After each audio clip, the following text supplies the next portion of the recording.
Yes, you can begin. Good afternoon, everyone. Welcome to the 30th monthly online guest lecture organized by the research scholars of the School of Sanskrit, Philosophy and Indic Studies, Goa University. Today's talk will be delivered by Professor Vikram Singh Sirola from the Department of Humanities and Social Sciences, IIT Bombay, on the topic Knowing Together Reflections on Social Epistemology. A quick reminder before we begin. Please note that this session, along with the contents in the chat box, is being recorded. Please keep your microphones muted throughout the lecture. The, the talk will run for about 60 minutes, followed by a Q&A session. You can post your questions in the chat box at any time. I now request Mr. Jonathan Sequeira to introduce our guest. Over to you, Jonathan. Thank you so much, Elizabeth. Good afternoon, everyone. Thank you so much for joining in on time today.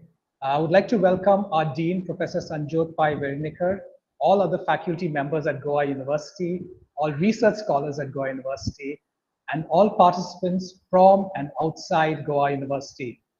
It gives me delight to welcome our guest speaker for this evening, Professor Vikram Singh Sirola. Professor Sirola teaches philosophy at the Department of Humanities and Social Sciences, Indian Institute of Technology, Bombay. His research and teaching interests span epistemology, analytic ethics, and the philosophy of science. He earned his PhD in philosophy from Jawaharlal Nehru University and was awarded the Fulbright Nehru Senior Research Fellowship at Columbia University, New York.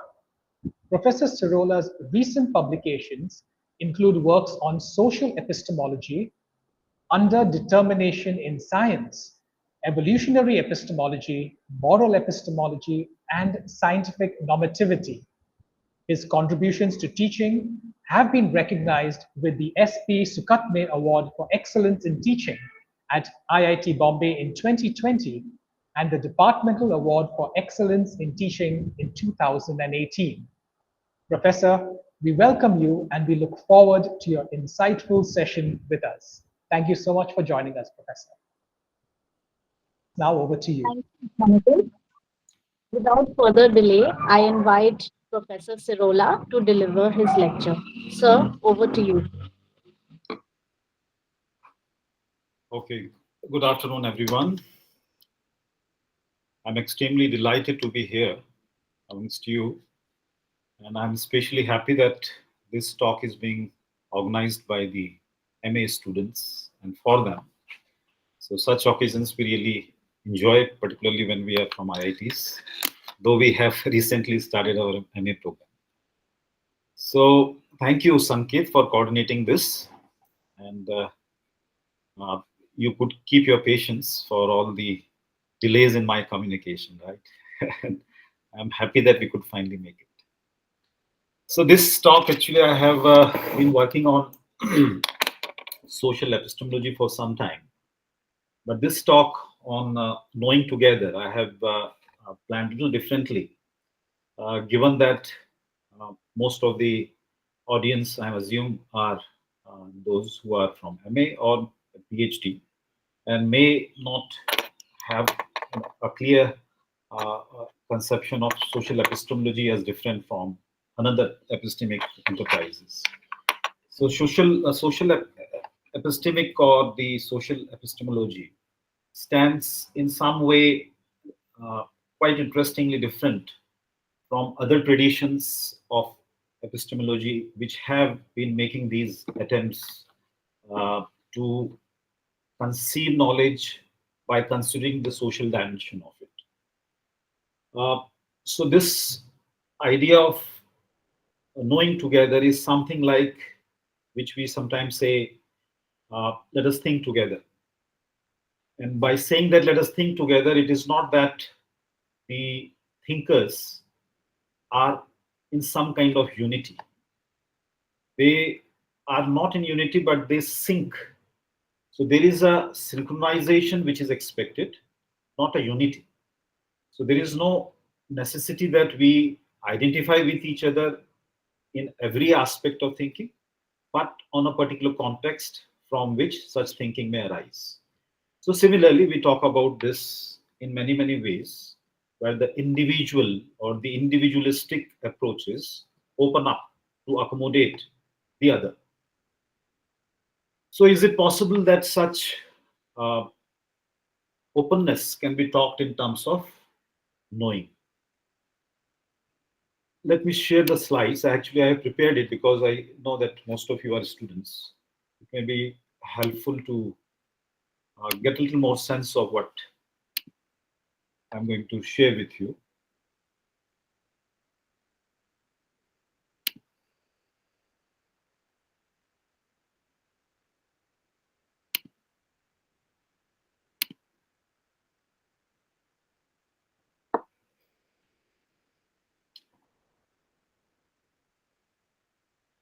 All right.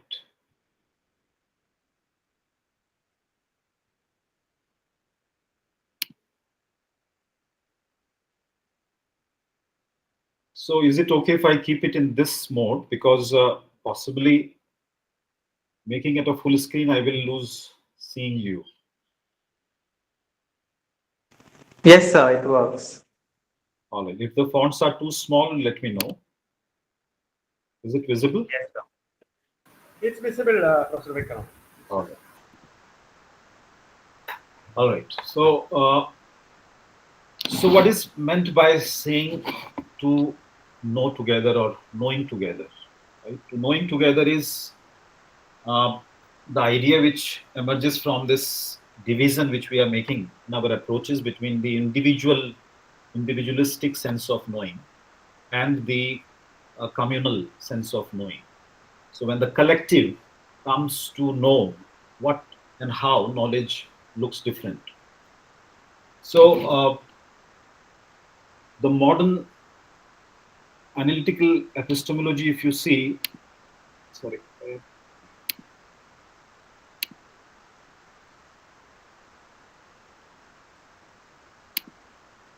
So the epistemological trends in the analytical tradition are quite different from, let us say, the classical or the modern tradition of epistemology. So here we will try to simply have some idea based on one or two of those thinkers, which you are quite familiar with.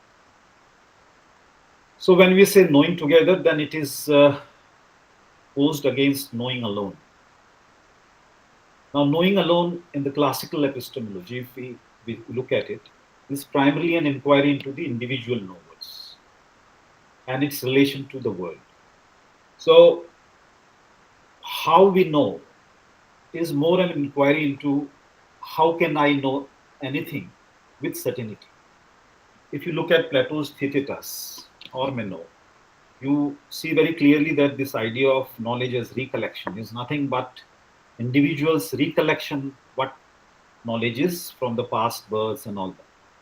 So knowledge is conceived as accessible to only an individual, and that access is denied to the other.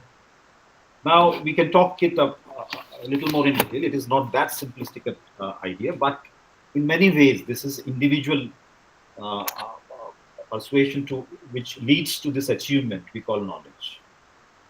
Descartes is a very classic example, especially in meditation, where this methodological strategy of radical doubt, which he begins and he says that this method is useful for him and all other who are interested to achieve or pursue this certain knowledge have to undergo this methodological steps.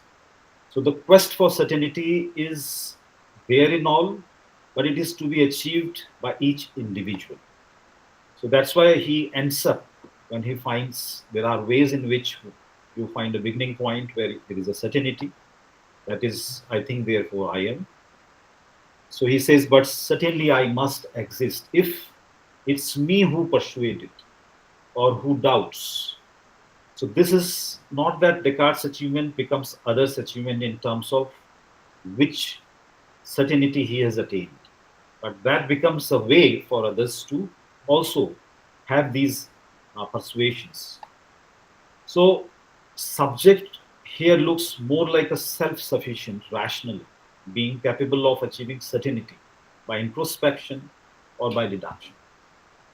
And these are the trends which gave rise to the idea of knowledge as a justified true belief, which was very popular for a long time throughout the modern ages to the recent time, till it started getting questioned.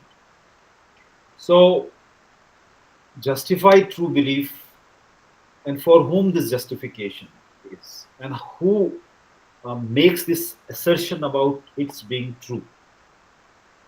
So, is it the publicly grounded idea which is decided by the collective, or it is the individual who has to be satisfied in terms of claiming what is known to the individual is true, because the belief is something which is my belief. So I say my belief is justified to be true. So it is a cognitive act of a very autonomous agent.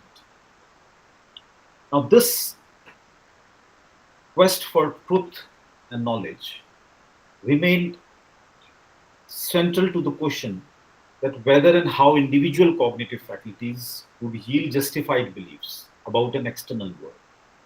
And this external world and access to it remained something which is pertaining to an individual.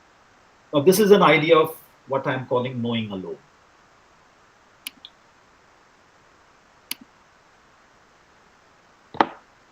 So, when we compare this knowing alone to knowing together, then what exactly is meant by knowing together? So, even in the most of the modern analytical epistemology, especially if you look at the foundationalist or the coherentist tradition, they look at the epistemic unit of analysis, which is a solitary knower. They don't go the collective immediately. So you can look at the entire positivist tradition, and I will come back to this very soon. One step by step, I try to make this distinction of the knowing alone to knowing together. So in the late 20th century, there is a development which we call social epistemology, which offers a kind of an orientation that treats knowledge as inherently social. Now, when we say inherently social, this is different from even the philosophers who propagated sociology of knowledge. So it is not really social in the terms of getting constructed in the social context, but it is constituted in a way where the participation, where the responsibility are more shared. So the achievement becomes shared. It is not an individual's achievement anymore. So there is a difference which social epistemologists would make between this social dimension of knowledge which sociology of knowledge thinkers propose. Again, I will discuss this a little more in detail after a while. So the idea that we know together rather than merely individually know, it has reshaped the very conception of knowledge, the terrain of knowledge, justification, and the way we achieve knowledge. So testimony may become important. Trust along with testimony becomes important. So these are the aspects which I'm going to emphasize on. Now, Goldman is one of the biggest names in social epistemological debates, and he puts it very straight and simple that the goal of this particular trend is to study the social dimensions of knowledge from the standpoint of epistemic evaluation. Now, what is this epistemic evaluation? So the evaluator is no more just an individual who decides what justification is applicable or satisfies to call my belief to be true. But this evaluation is to be arrived at along with others who are also epistemic agents. So the context is important, and along with that, the participation of other epistemic agents become important. So we create knowledge. The knowledge is constituted not simply by an individual epistemic assertions, but the community or the collective attempts. Now, this is the kind of a variety which you see in social epistemology, which has inspired the analytic philosophers, feminists, and a lot of critical thinking, the critical traditions which are there, and also some of the constructivists, like Fuller is one of another big name, who is more of a constructivist than a kind of a moderate epistemologist like Goldman. Now, this emergence of social epistemology is a distinct subdiscipline. And when we say it is distinct, because it is distinct from the constructivist, it is distinct from the sociology of knowledge schools, it is distinct from the modern epistemology of Descartes onwards. We see till Kant, Hume, even Hegel, and it is also distinct from the classical traditions of Plato and other Greek philosophers. So this development, one can see, is quite importantly inspired by or influenced by the analytical tradition. And I will show you how I read this particular linkages between the analytic philosophy and the social epistemological development. So knowing together becomes more of a conceptual shift because it incorporates the normative concerns now more seriously in epistemic pursuits.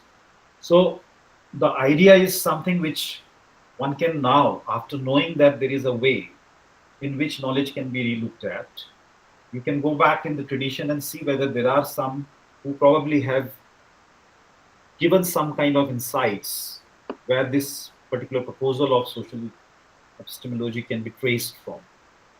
So one of the simplest way which I felt is possible to trace this is Plato. And I'm quite influenced by two of his dialogues, that is Theaetetus and Meno. Now, if you see this is an example from Plato, Road to Larissa, though this road is definitely our time.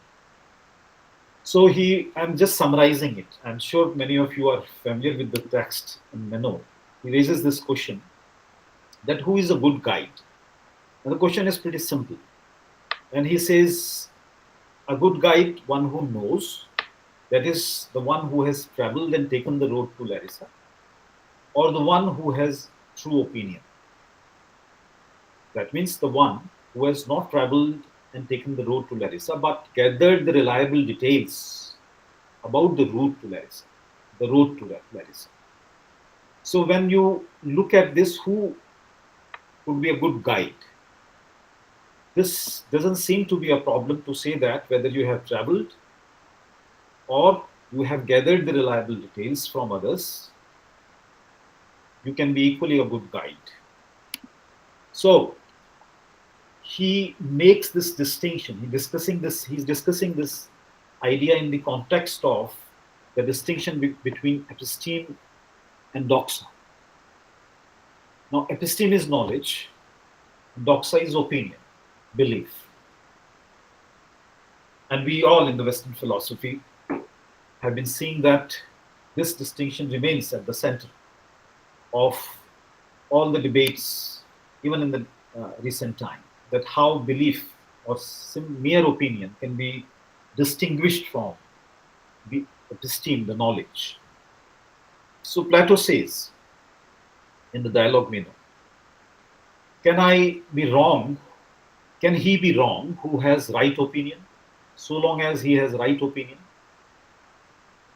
Why knowledge should be preferred to right opinion, or why they should ever differ? So this difference is something which has to be about that which is true and which is not true, which is probable or which is certainly true. But he says that when it comes to a guide, that is, who is a good guide, he says true opinion is as good a guide to correct action as knowledge. So knowledge is more honorable and excellent than true opinion, because it is what he calls fastened by chain or tie of a cause, or now what we understand as reason. So we have certain justification, we have certain reason, which make knowledge, which makes knowledge more honorable or excellent compared to true opinion. But he says when it comes to the usefulness, fruitfulness of this opinion in guiding someone to correct action, then there is no difference between the two. And this is the complete quotation, that while they abide with us, that is the true opinion, they are beautiful and fruitful, but they run away out of the human soul and do not remain long, and therefore they are not much value until they are fastened by the tie of the cause. And this fastening of them, friend Meno, is recollection, because knowledge for him is recollection. So if you could recollect something and you do not look for the reason or tie it with the cause, then you may lose it. You may not be able to retain it. So the honor or the value of knowledge over opinion or true opinion lies only in terms of retaining it, because you have a reason and justification because of which you could retain it. So he doesn't see any different use of knowledge over true opinion, but only in terms of that what you have recollected can be retained more if you have appropriate reason for it. Now that is what which we are drawing from it, after understanding how collective can play important role, or opinions of many can constitute something where we pursue together towards knowledge. So going further, if you look at this, the epistemological traditions, they share this conception of knowledge starting from Plato as justified true belief. Right? So justified belief, or what we call cognition. So very clearly, all of them, they ascribe a secondary epistemic status to beliefs. And these beliefs, which we draw from testimony, that is, we hear from others, we come to know from others, and this other could be an expert, authority, or it could be a consensus within a community, or received wisdom from any source. So this is not considered to be something which epistemological tradition would appreciate. So it finds a secondary status compared to what we call knowledge or episteme. Sharp distinction, if you see, which can be maintained with knowledge.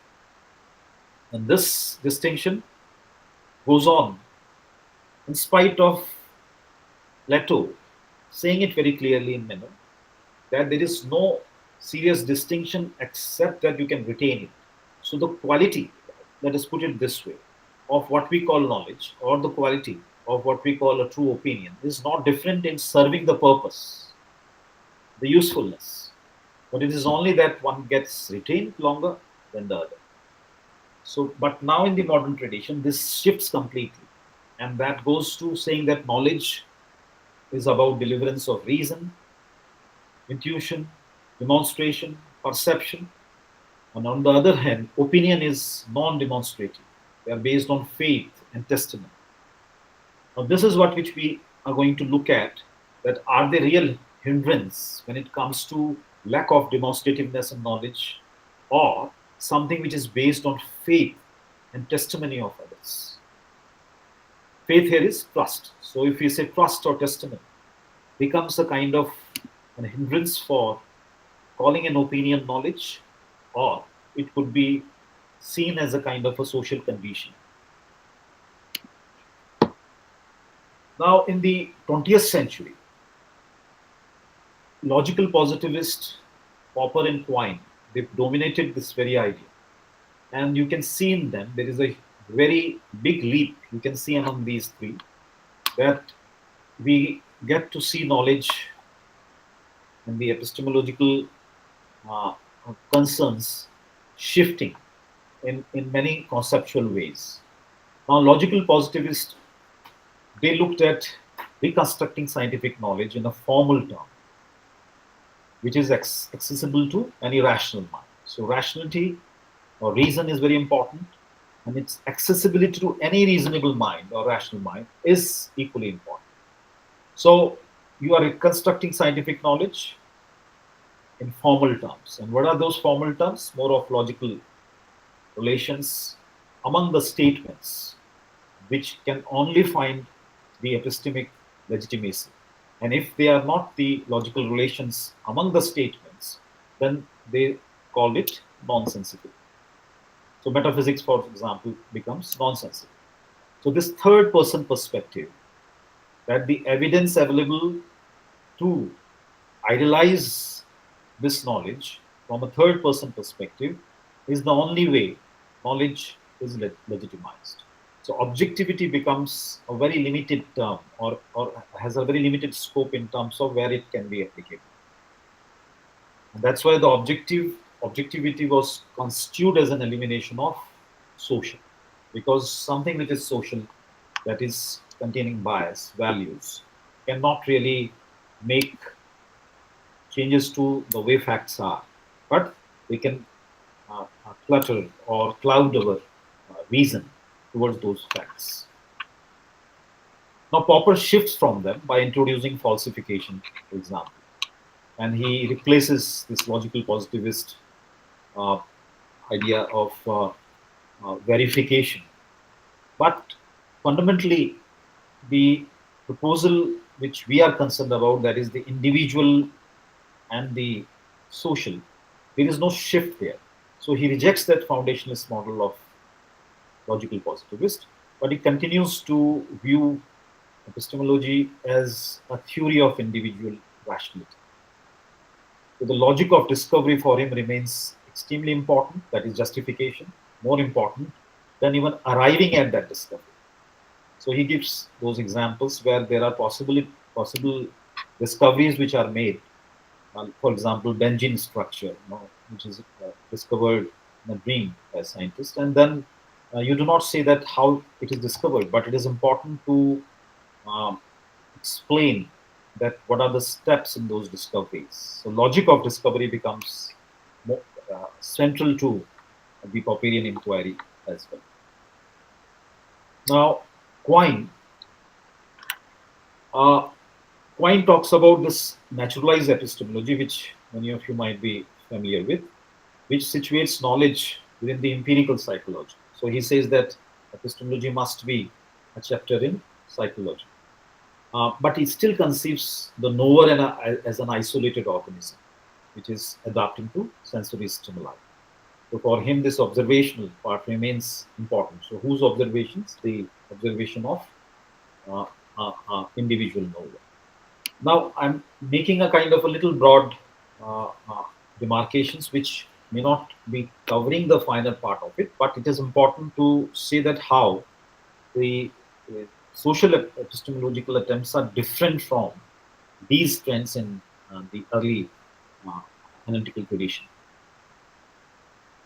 Now, when it comes to sociology of knowledge, we see that there is a difference here, that how sociology of knowledge would also stand for something which social epistemologies are not really aspiring to fulfill. So they accommodate a part of it, they accommodate a large part of it, but they do not really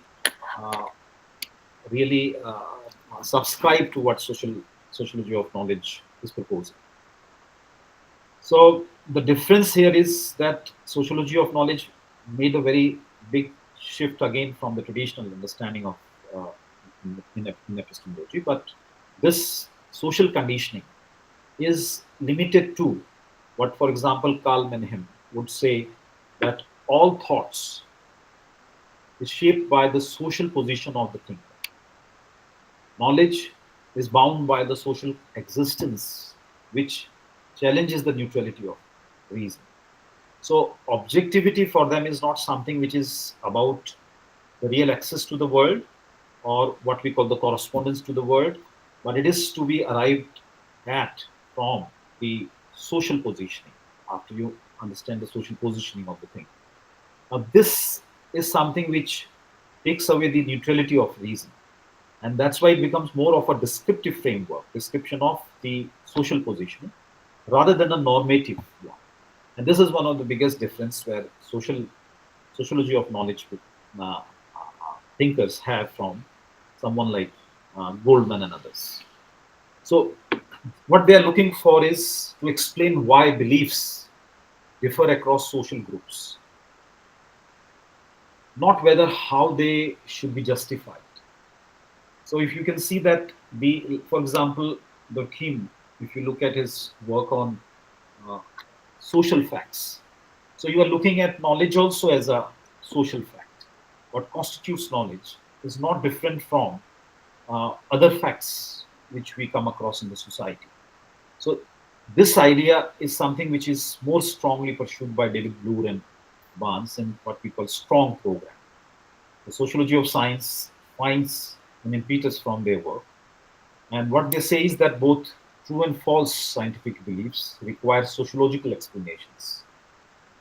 In the same causal terms, interest, institutions, power, and structures, which you would talk about any other social fact. So knowledge is not an evaluative category. It becomes a non-normative, a descriptive, a kind of a social fact, which is requiring only a description. Now, this differences are important actually to see that how the social epistemology is something which originates in many ways, which is influenced by these trends, but identifies themselves very differently as as someone which can accommodate aspects of the early epistemologies which we have been talking about, but are more accommodative in terms of the tradition which were concerned about truth, for example, certainty. So it is not a complete detachment, which you will see mostly in the sociology of knowledge thinkers, that there is a complete detachment from the tradition. And especially in the constructivists, you will find that very strong. But the epistemological tradition now, which we are classifying as social epistemology, is moving differently from that. Now, this is an important part which I am going to discuss now, is this individual reliability to collective cognition. Now, what is understood by this, and I will explain that how it is connected with the development of ordinary language philosophy. I'm sure most of you are aware about this difference, how the ordinary language philosophy of later Wittgenstein onwards is different from the early Wittgenstein, Russell, or Frege. Now, the reliance on the ordinary language includes talking about the grammar, which is nothing but the use of a word, language, or use of a word in language. So propositions do not stand for something out there in terms of picturing it, right, as the early Wittgenstein would say, but it is more of how we use certain words. The context becomes important. Language game becomes important. So this is a popular idea. Now, this was taken further in many different ways, but I will just take the crux of it and see that how it can be linked with our conception of knowledge, which has changed with this very idea of looking at a language which is not corresponding to the reality as such, but which accounts for the way we conceive reality. So ordinary language philosophy and the development of social epistemology within the analytic philosophy is quite closely linked. Now, this linkages can be seen as something which we know, this internalist and externalist debate in epistemology, right? So the first person perspective, or when we talk about the idea which the early thinkers or early epistemologists have been talking about, is more of an internalist idea, that my cognition, my knowledge, what I consider to be justification in order to call my belief as true. So this internalist proposal is now replaced with the kind of externalism. This I will be explaining a little later, a bit more in detail. Now, this externalism is very important to understand, that the idea of collective knowledge can be accommodated within the epistemic enterprise only when you are calling something as knowledge which is not purely limited to your cognition alone. So in 70s, 80s, you will see this shift in the analytic epistemology where the internalist account or justification, that is, the reason must be accessible to the subject's consciousness, was a precondition to call a justification a justification. If this is not fulfilled, then it is no more a justification. But externalist or reliabilist theories would not really limit their way of identifying justification with the accessibility to subject's consciousness. Example could be, let us say, if this is Goldman's example. If I say how two twins, which are not easy for many to differentiate who is who, can be easily identified as different, let us say by the mom, or maybe a neighbor, one of the neighbor. So if you ask that neighbor that how you know this difference, because it is not easy, they look identical. So the person may say that I do not know how, but I can identify the difference.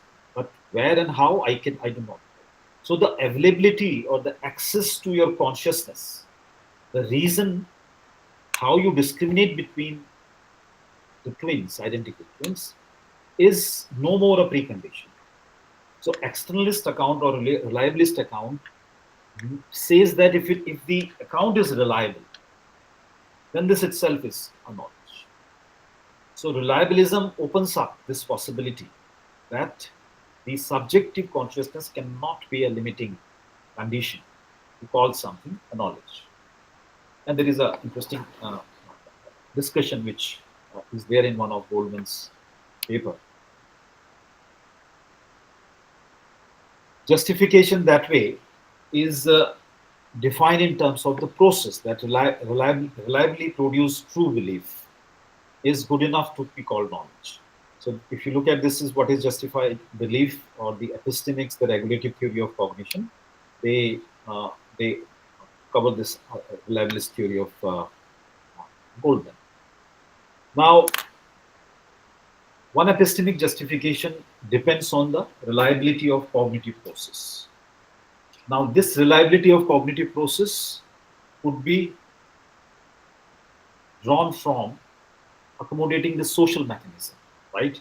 It is not possible that the cognitive process is simply available only to the subjective consciousness of the knower, but is also to be treated as a social mechanism. So testimony, division of cognitive labor, peer review, they become a kind of part of this reliabilist systems. Now take this example. I think it will be a little more clear when we are tracing this from the ordinary language philosophy, as I said, that how ordinary language philosophy inspires this very proposal of accommodating the external testimony. Now, if you look at this figure, a person says or claims that there is a pain in my right arm. And this sensation is private, what we were talking about, a subjective experience, which is available to only my consciousness. So what is available to your consciousness is not pain, but the sensation of pain. Now, language is public. It cannot be private. This we have already known by Wittgenstein's this private language argument that why language cannot be private.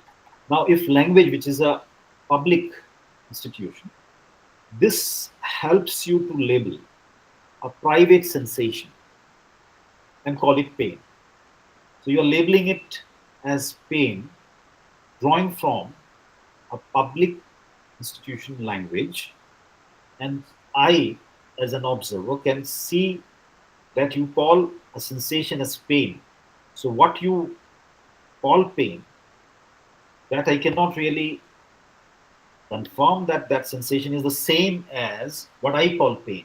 But since you are using the same label, then it is possible for me to know that you are in pain. So your claim that there is a pain in my right arm, if uttered, others also get to know that there is a pain. Though this pain is, that is as a sensation, is not accessible to others. So language has that capability because it is public. And it is and we all borrow and label our sensations from that language. So ordinary language makes us to say that our subjective experiences can also be reached, not in terms of experiences, but can be reached, can be known by others. And that's why he says that when I have a pain, I will only say there is a pain in my right arm. You can say that now I know there is a pain in your right arm. But I cannot make the same claim that I know I have a pain in my right arm.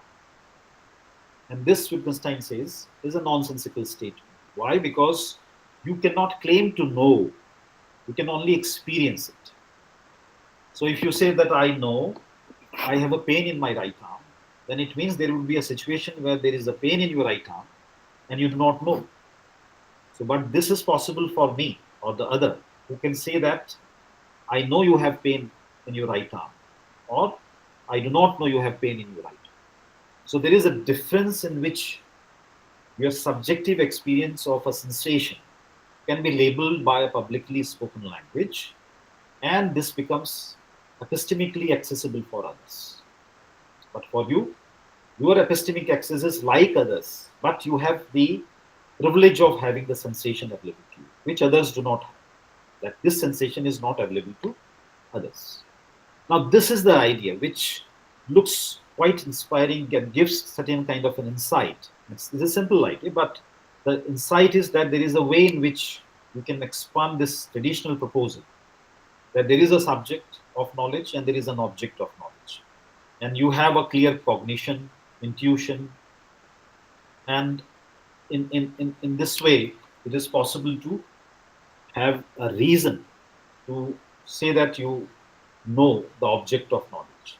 So this proposal looks having a very limited scope now, because the limitation is that this public intersubjectivity with the social world offers to us. So I'm replacing language with the social world. This public intersubjectivity is missing, and objectivity is not arrived in terms of a third person, but what some of the social epistemologists would say, objectivation of the subjective process. So you have objectivized the process which otherwise is subjective to you. So your subjective experience becomes even to you that I now know that is the case, that you have pain.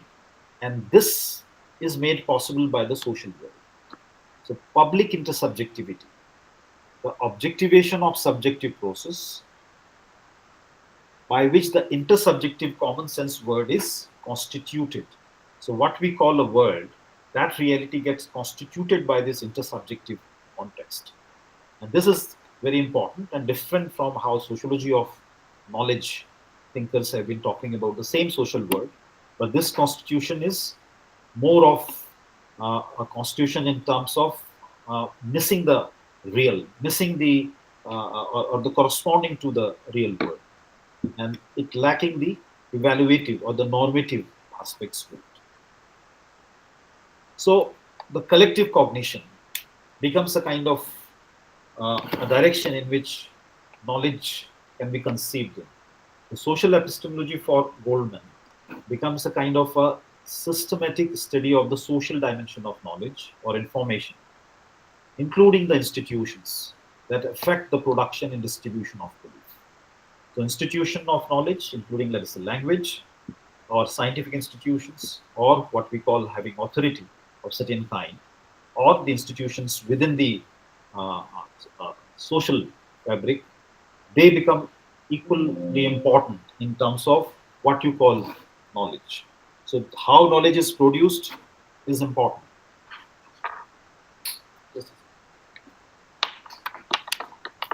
So social epistemology evaluates social practices by their truth promoting efficiency. Now, what is a truth promoting efficiency? Very interesting example would be, let us say, a Wikipedia, or writing certain social media post. Uh, there are multiple ways in which people can spread fake news, fake informations, right? Wikipedia post can be wrong, but and it can be filled with errors. But there is a way in which we feel that going through all that, it still gives you some kind of a sense in which you get to know, compared to a system which have a very few sources claiming themselves to be authentic. So the authority, if limited to a few sources, may not pursue knowledge or may not promote truth that efficiently compared to a large participation, more democratization of knowledge. So social epistemology evaluates social practices by this truth promoting efficiency. So if we feel that truth promoting activity efficiency will be enhanced by certain institutions, creating those institutions, then this may be more helpful. So it is not really limiting it to what we authorize as authorities, what we authorize as certain institutions, which can give us knowledge about certain fields, and other sources which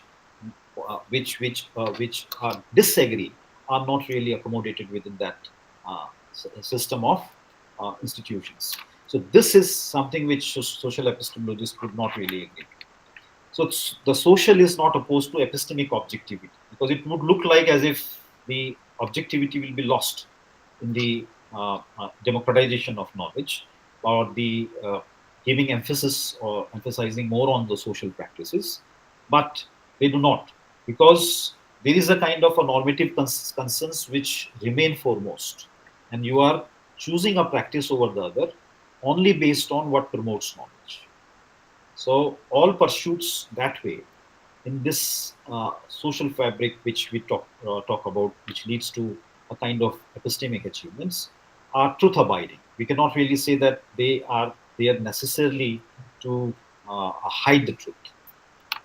So the social is not opposed to the objectivity. So what we know would depend in many ways to others' testimony. We may go wrong, there can be errors in that, but this testimony becomes integral part of what we claim to know.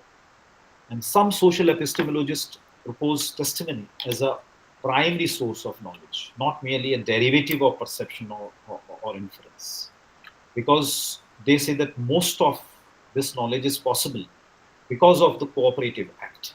And if we don't really have this cooperation and and science in many ways becomes that kind of work which is relying on a kind of a testimony of this.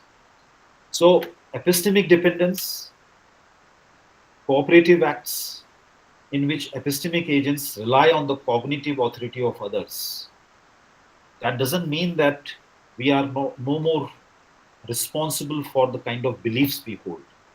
So they are, in spite of the kind of beliefs we hold, we still give space to the epistemic agents on whom we can rely, and also count them equal cognitive authorities. So this dependence is a condition which makes this epistemic community a more complex epistemic context. Now, social epistemology. I will maybe wrap up in another 5 to 7 minutes. Social epistemology, in that way, acknowledges the social mediation of knowledge, which need not to collapse the truth into consensus. And if you recall, Kuhn, he was alleged to have been saying this, though there are disputes about this very version. But it is possible to say that the consensus decides what is the truth. But here they are not really recommending that. So social mediation of knowledge is necessary, but consensus is not. Goldman says that truth remains an objective epistemic goal, where the task is to assess the social arrangements best promote, which best promotes it. So social arrangements are chosen. It is not that social arrangements alone will give you the knowledge, but social arrangements can be chosen. What kind of social arrangement would be best, which best promotes knowledge and truth. Longino, for example, says that interactionist model of objectivity, in which there is a possibility of diverse perspectives which can be accommodated in the community knowledge, are essential in maintaining objectivity. So it is a continuous interplay of different perspectives which we gather from the community, which ensures the robustness of knowledge claims. So social epistemology that way maintains a normative orientation, which is missing in social constructivist or the sociology of knowledge thinkers. Most of them are not really centrally looking at the normative concerns. So the primary difference, if you look at between the constructivist and the social epistemologist, is the social epistemologist would ask which social practices is helpful to a reliable knowledge. And constructivist, on the other hand, would ask how are beliefs socially produced, regardless of truth. So this is a very critical distinction, which situates social epistemology as a philosophical enterprise rather than a sociological enterprise. I will end with this, that epistemic concerns which we have been talking in terms of shared knowledge also incorporate trust and responsibility, without which this sharing is not possible.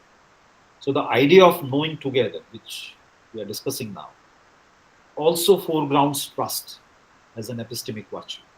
So there is an epistemic dependence on others, given the complexity of modern knowledge system. You cannot really have a kind of autonomy where the knowledge can be conceived or created. This epistemic autonomy in the complexity of systems which we see across in the modern time is an impossibility. So what sustains knowledge is trustworthy interdependence. Though we find it very difficult to say that this trustworthy interdependence would be possible in many modes on which we rely, that some information would be shared which otherwise would be hidden from us. But this is the way, that there is a way in which knowledge can be sustained only in this trustworthy interdependence. How it is to be created, that philosophers can discuss further. So this dependence generates related responsibilities, which are both ethical as well as epistemic. Now, trust is central in maintaining the integrity of these networks. So knowing together is not merely a description of how we acquire beliefs, but a normative ideal which calls for the cultivation of epistemic communities. Thank you. Let's stop here.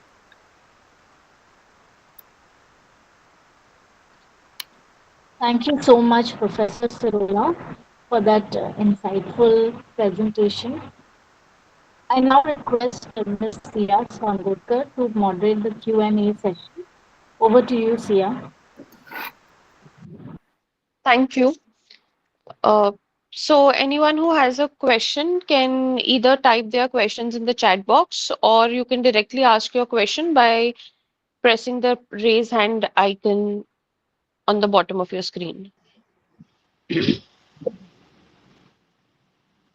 Shall I say something? Hello. Sure. Yeah. Thank you, Vikram ji, for your excellent presentation. I should say I really enjoyed it for the main reason that you have taken a new methodology. Of course, in the contemporary epistemology, the social epistemology has been playing a very important role. And you have highlighted it in a very beautiful way by, first of all, making the distinction between knowing alone and knowing together. This is a very beautiful way of understanding social epistemology. And also, you beautifully pointed out how in social epistemology there is always the participation of others, and argued in favor of reshaping the conception of knowledge. In fact, this methodology is quite acceptable and it's very nice. And also, you have shown how there is a need for moving from the individual reliability to the collective cognition. All this are very nice and very useful, I should say. But when you, and also you had a very beautiful, made a beautiful distinction between social epistemology and sociology of knowledge. I have one small problem with regard to the sociology of knowledge, which you have talked about, because while talking about the sociology of knowledge, you said the knowledge is socially conditioned. If I understood you correctly, you said the knowledge is socially conditioned. Now, when you are using the word socially conditioned, it means it implies, or I would say that it has got a lot of implications. One is that automatically you involve the society or the members of the society, wherein the participants take a decision. It is a collective decision, as we have been pointing out. So if you say it is socially conditioned, if knowledge is socially conditioned, then perhaps the sociology of knowledge has to go beyond this conception. I don't know whether I am clear. See, the socially conditioned aspect of sociology of knowledge has to be redefined so that the problems which one faces with regard to this has to be transcended. That's one point.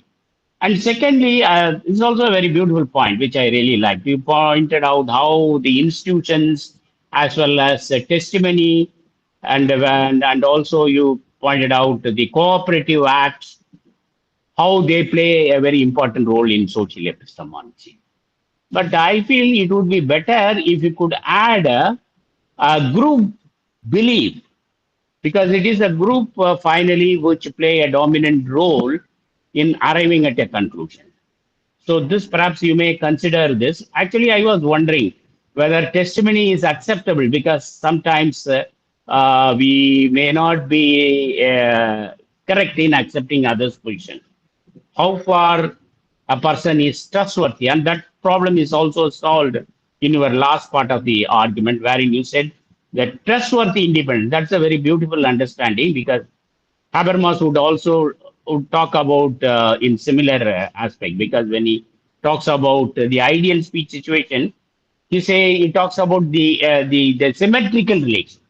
Both the speaker and the hearer, they must believe each other. So there's a trustworthiness is a very important aspect in social epistemology. This you have pointed out. I am thankful to you. But I am trying to context the whole social epistemology in the postmodern tradition. For example, if you take Foucault would always say that knowledge involves power and social domination. So my worry is, will the social epistemology, would it lead to the social domination? This is one problem which is bothering me when we talk about social epistemology. And also, take Richard Rorty also. He would also say, while rejecting the traditional conception of knowledge, he develops the social justification of belief, which is very fascinating. But the problem is the so-called postmodernists, or in the postmodern understanding, knowledge is redefined. That's fine. But when Foucault says that it involves power, then how do we understand the social epistemology, whether it has got a limitation? And if you come to Habermas, he would say that knowledge is always guided by human interest. Ultimately, it is human interest which shapes or reshapes the conception of knowledge. These are some of the problems which I think would arise in the context of social epistemology. And here I remember, I mean, you have quoted Goldman. In Goldman, one aspect is when Goldman says social epistemology, we have to ask the question in what context the social epistemology is really social. Uh, that question has to be answered.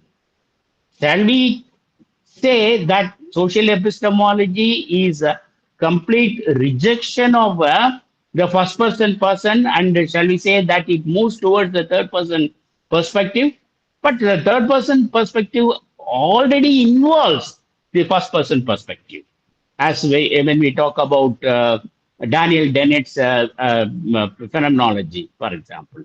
So these are some of my perhaps not questions, of course. It's a very beautiful understanding, beautiful presentation.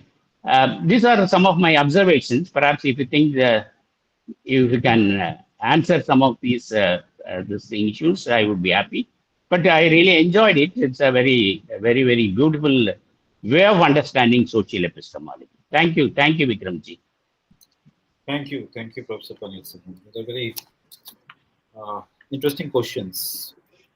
The first one, which you talked about, social conditioning. When I said that sociology of knowledge thinkers are talking about social conditioning, that knowledge is socially conditioned, then what they are indicating is they are deeply rooted in sociology.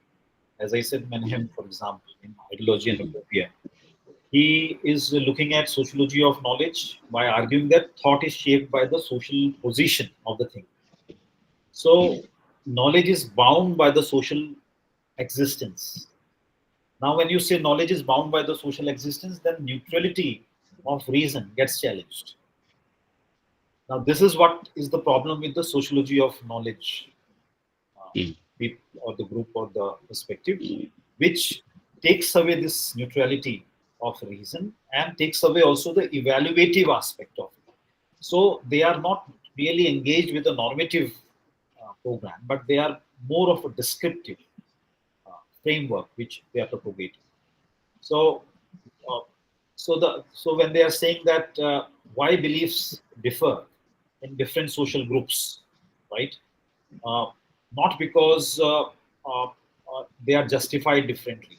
So their concern is not about justifying a belief, but their concern more about describing that how among different social groups belief is gets constructed. So people believe differently in different groups. So justification finds not a central place in that kind of a context. And you can see the strong program and others also go in that line. The second question which you talked about is, so social epistemologists are rejecting this idea because their concern is still about justification, and their concern is more about evaluation and normative evaluation of justification rather than simply a descriptive enterprise. Now, postmodern traditions, actually Foucault and others, definitely power has an important role in deciding the social structure. One of the other social epistemologists, like Steve Fuller, he would be more inspired by this idea of postmodernist thinkers and the perspectives, because he says that knowledge is completely social, by saying that it is only to be created in this togetherness. So he is more closer to this, where the power may have a certain influence in the way we constitute knowledge. And the social domination of that kind which you are pointing out is definitely a kind of a very important factor. So Goldman differs from this Steve Fuller's kind of social epistemology, because for Goldman and many others, truth remains at the center. So he's that way very close to the tradition which in epistemology gets followed from the classical to the recent times, where the truth remains central. So this is what he calls veritistic epistemology. his idea is a veritism. So truth abiding nature. So this truth abiding nature is essential, and this cannot be relative to the context or the power groups or the different social groups. So the domination of society in different social aspects are important to be recognized.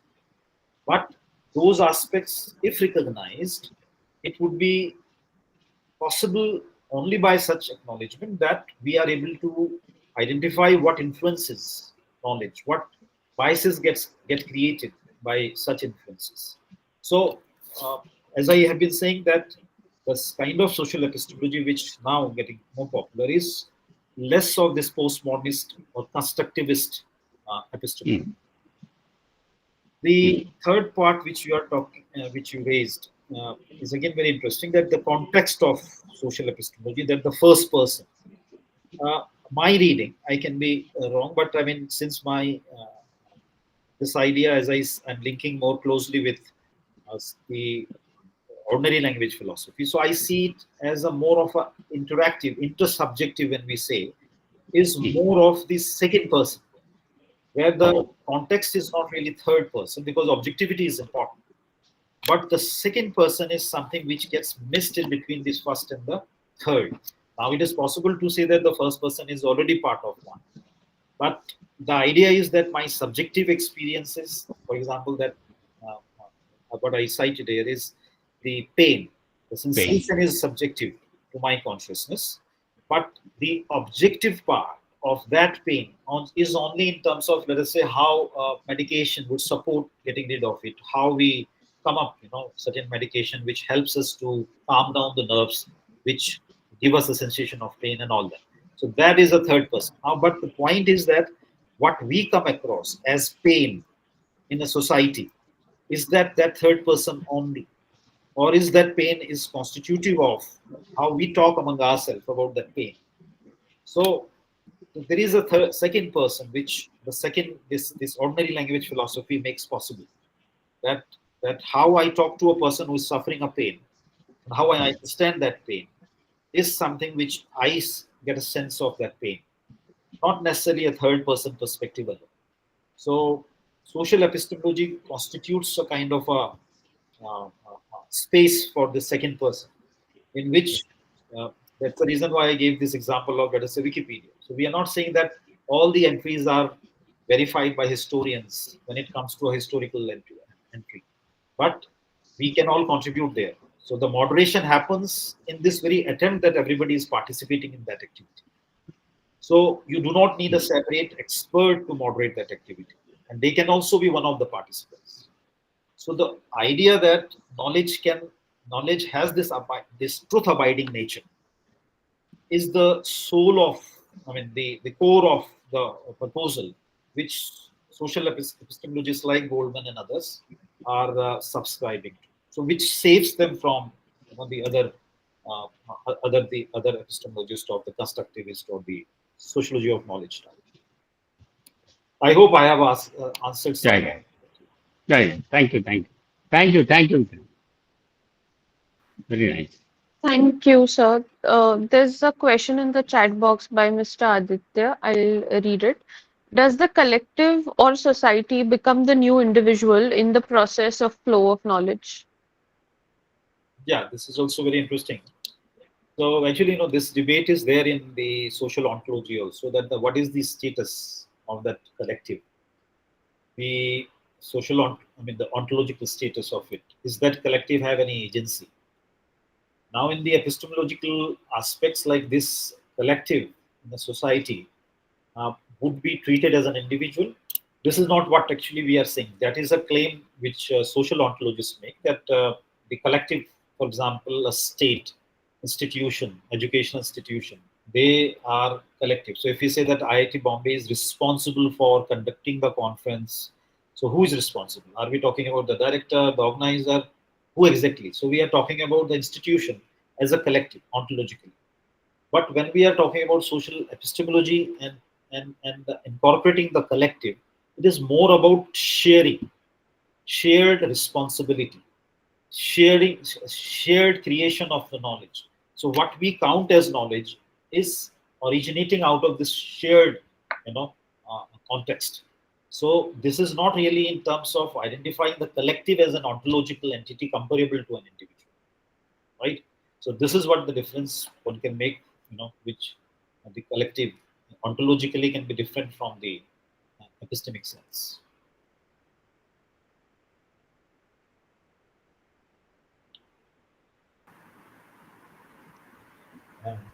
Thanks, Professor Does Vikram. anyone It was else have a quite, question? yeah, I'm just, you see, I just want to, Yeah. more than a Yes, question, sir. it's a query. Thanks, it was very, lucid and illuminating presentation.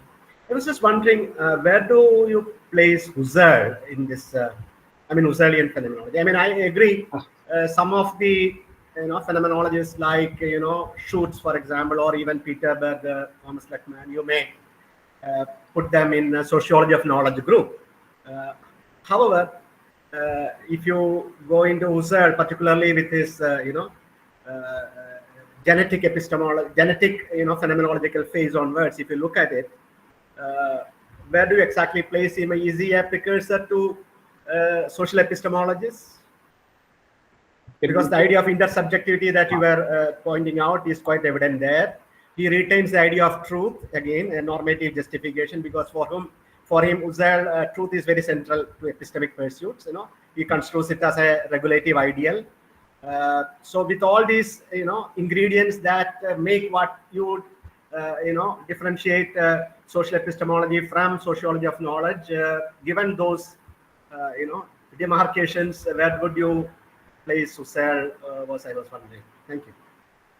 I'm not sure. I mean, I do not understand much of Husserl as such. But the phenomenological perspective to this can be compared. And the focus is, phenomenologists are not really looking at the second person as such. So their proposal, probably to my understanding is like the first person comes as it is, and that experience gets recognized in a way which has a space or the place in the knowledge system.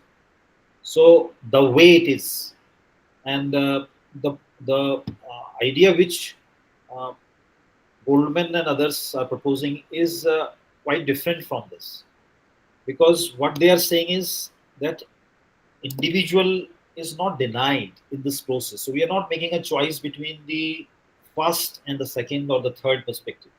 The individual or the knowing alone is what we are questioning.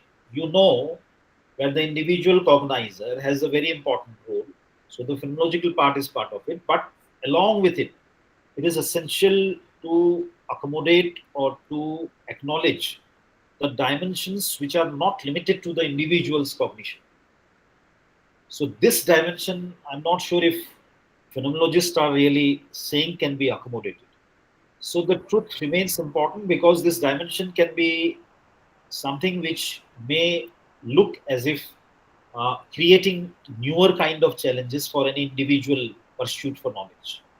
But when you see it as unavoidable, then it is possible that I become one of the my cognition or knowledge claim becomes one of apart from the others. So this is not really giving predominance to one over the other. So it is, but I think phenomenologists would really recognize this one more importantly than the other. I had in mind when I said genetic phenomenology, because see, you also took the route of ordinary language philosophy to extract that the second person, that I experience pain, and that I have pain. That differentiation which you work through ordinary language, the language as the public or objectification, as you say, which is very much available in genetic phenomenology. The whole idea of, for example, Husserl's Origin of Geometry, if you go through it, the whole central role of language he brings into this pursuit of knowledge is what I had in mind. But as you said, perhaps one needs to take a very closer reading. Thank you. Thank you. Thank you, sir. There's another question in the chat box. I'll just read it. In the classical Indian context, the validity of a given source of knowledge, whether it is intrinsic or extrinsic, was often very closely tied to the system's own metaphysical worldviews. In the context of contemporary analytical philosophy, which began to turn away from traditional metaphysics, would you say that going away from traditional metaphysics was also a reason to turn towards externalism? Are social epistemologists like Goldman and others interested in metaphysical issues such as being and non-being? Okay. So as I understand this question, probably it is about the context of contemporary analytic philosophy. That the Indian part, I didn't get it very clearly. The Indian classical systems, the validity of a given source of knowledge, whether intrinsic or extrinsic. You mean the internal or the external? Was often closely tied to the system's own metaphysical world. Jinesh, who is questioning this? Yeah, I can clarify this. Yeah, okay. Hello. So, I was mainly trying to ask, like, for instance, in the case of Buddhism, especially like some Yogacara Buddhism, they would say that the validity of a pramana is not based on the objective reality. It's more about coherence and so on.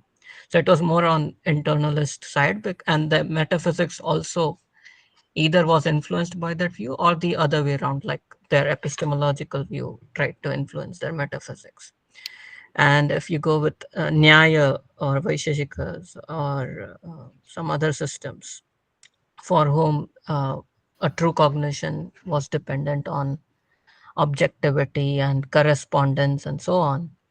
Um, and when you mentioned about the turn towards externalism in the contemporary context, from internalism to externalism, um, it was more about what defines validity for knowledge and how does knowledge gain its truthfulness or something like that. So what's the role of metaphysics in the contemporary discussion of social epistemology and something on that? Yeah.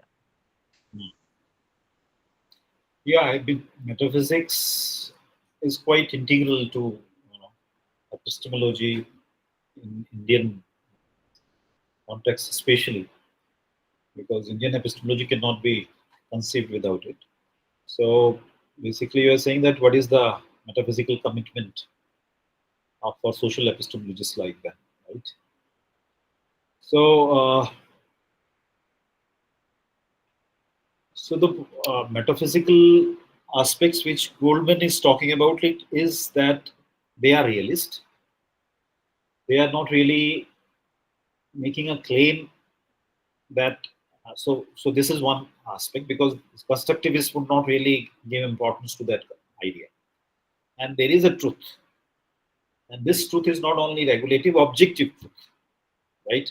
So objectivity of truth is possible, that you can say there is a truth. So objective truth is, so it's not simply uh, knowable is a question which we all have the pursuit in epistemology is basically aimed at that. So the metaphysical commitments which they make, I mean, I'm not sure if they can be talked in terms of nyayas, where it is like, knowledge is not self-validating, that kind of thing, or Memansas Swatah Pramana.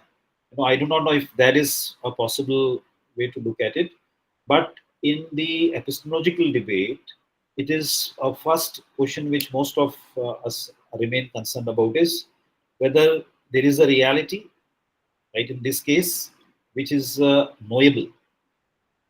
And is this reality conceived as a social fact only, which is constituted in the context of a society, or this is more than that? So when in the context of science, we cannot really say that atoms and are constituted only by the community of scientists. So, but electrons, are they real or not? These are kind of questions which we talk about. So realism remains very important aspect of this debate. But commitment is only in terms of whether it is knowable or not, whether there is a correspondence possible or not. So a simplistic idea which positivists were proposing is this kind of a correspondence, where language can accommodate that the language of science says nothing more than the facts of the world as known to us. Anything which cannot be conceived within that is nonsensical. So metaphysics gets rejected.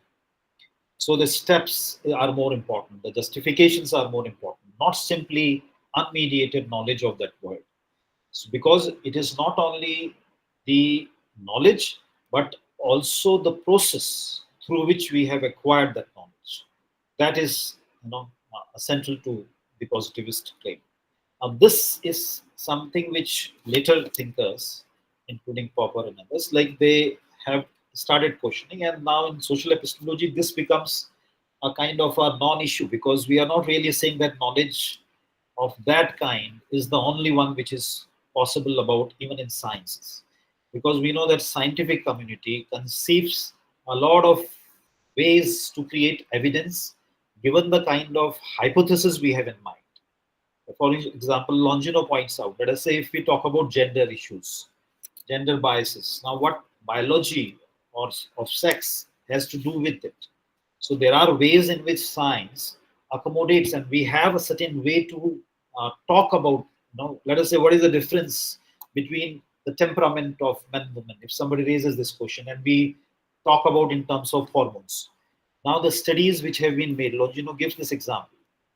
He says that most of the studies are dealing only with the men in terms of the hormones, and other studies which has accommodated that. So our understanding about the gender or the sex difference among humans is also having this kind of imbalance. Now, these are the issues which we are raising. So in order to really know what exactly are the differences among men and women in terms of gender, then we got to see that what kind of knowledge gets authenticated by institutes which have addressed these biases or the kind of limitations which otherwise may be pervading their claims. So these are the claims which to my understanding is that there is a word, so there is a realist claim, and it can be known. But this knowledge is accessible just on my own is what they are discarding. So it is a kind of a collective enterprise in which we always inching towards or approximating towards that knowledge of the world which exists out there. So there is a realist commitment. Thank you. There's another question in the chat box by Madhavi Prasad. In an age shaped by social media dialogues, online knowledge sharing, and participatory science, do collective social practices represent a new epistemic strength or a modern form of shared delusion?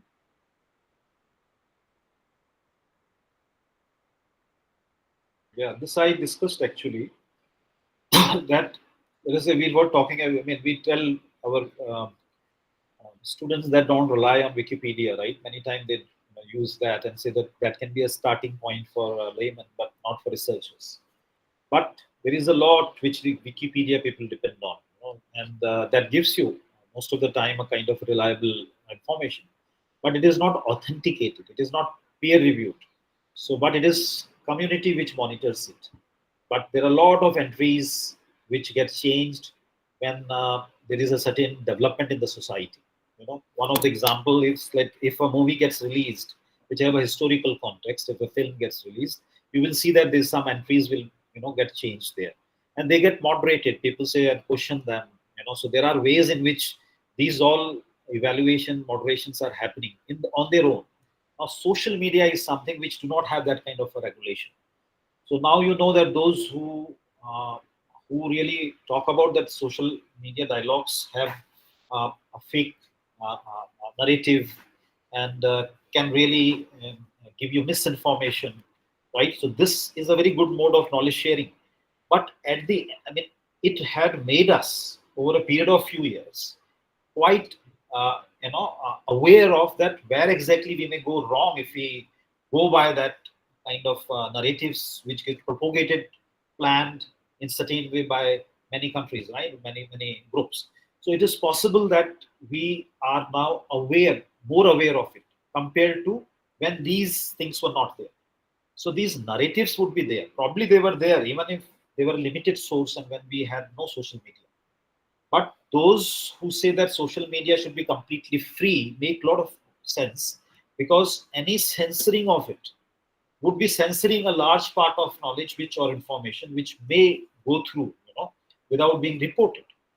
So the awareness of an individual consumer in the social media, it is important that how we filter out what is authenticated by certain sources, or if said by many, or if it is having certain proofs, maybe incomplete. So there are ways in which this improvisation can happen only by that freedom with which social media, dialogues go on, right? So participatory part of the social media is important. And similarly, when it comes to now, when we say a collective social practice in sciences, for example, now one of the very important, interesting debate which was popular, and Steve Fuller makes mention of it, is that in US, when they make the syllabus for sciences in school, they are saying that evolutionary biology of Darwin is being taught as an important component of the book. But why not IDT, their intelligent design theory? Because that is also in many ways gives you a kind of a description of how life has evolved or originated. So evolution of life by Darwin is a scientific theory, but why not IDT is also part of the same textbook? So this is a debate which is ongoing. So who will decide that what is to be taught in the school books? Is it the boards, the authorities, or the people? Right? If you say it is people, it has to be a collective practice. Then people do not really know what is science, right? We can say, but by making few to write those textbooks, we now know there are issues with that, right? So how always the control over few is a problem, but that doesn't mean that all the time you can open it up for others. But at least a participatory role, some kind of way in which society can participate into what is being taught, is a direction in which this a kind of social practice which they are talking about, right? So we know the harm, but we know the risk involved. But is the other way is not something which is very, very problematic, and that's why we are saying the collective participation in the social, requiring most of trustworthiness. So this ethics and epistemology go hand in hand actually, without which it is not possible that you make certain kind of rules, regulations, and only within that the knowledge grows. So the incorporation of some virtues, is something now which we have to value. So trust becomes central to all of this, right? So delusion is definitely there, but I think knowledge will emerge only if we start having that trustworthiness and inculcate it in some way. So that's that a nice way of explaining, Professor Vikram. I mean, you rightly emphasize that need for trust. I mean, I was just thinking of a counterexample. I mean, look at someone who is prone to this paranoia kind of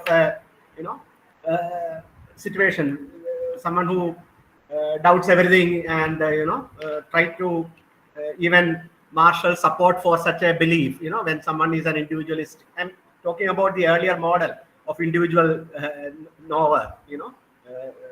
In contrast to social epistemology, quite possible that someone may believe, something as true in his or her own private world, let me call it, which can be corrected with this social epistemology, given this notion of trust and intersubjectivity, etc. So it can be a corrective to such kind of delusional thinkings like paranoia and all.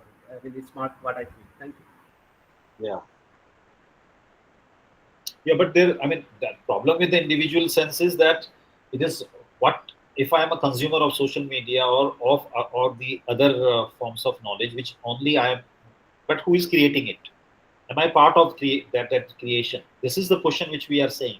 So it is not only that few create and others consume. Knowledge is a shared activity and everyone is part to it.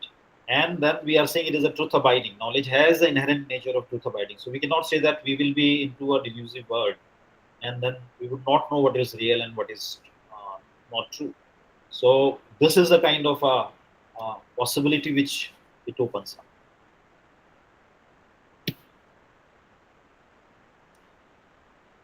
Yeah, can we wrap up? I have a meeting at 5:15. If it is, so I can actually later on, if there are questions, I can respond by mail also.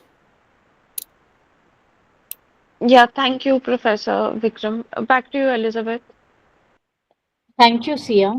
Now I call upon Mr. Sanket Revankar to propose the vote of thanks. Thank you. On behalf of the School of Sanskrit Philosophy and Indic Studies, Goa University, I extend my heartfelt gratitude to our distinguished speaker, Professor Vikram Singh Sirola, for his deeply insightful and thought-provoking lecture. Your reflections on the social dimensions of knowledge have enriched our understanding and inspired new directions of thought. I also wish to thank our Dean, SSPIS, for the constant support and encouragement, and Professor Koshi for making this event possible. A warm thank you to all faculty members of our school and for their cooperation and presence, and to all research scholars at Goa University for their participation and engagement, and our appreciation for all the participants, faculty, students, guests from within and outside Goa University for joining us. And a special thank you for those who assisted in poster design, coordination, publicity, and making sure our today's event reached a wide audience. Thank you once again for making this webinar meaningful and memorable academic exchange. Thank you. So thank you, Professor Vikram. Thank you, Thank Professor you, Sanket. Paneerselvam, for your scholarly presence. Thank you so much, everyone, for your patience Yeah. hearing me out.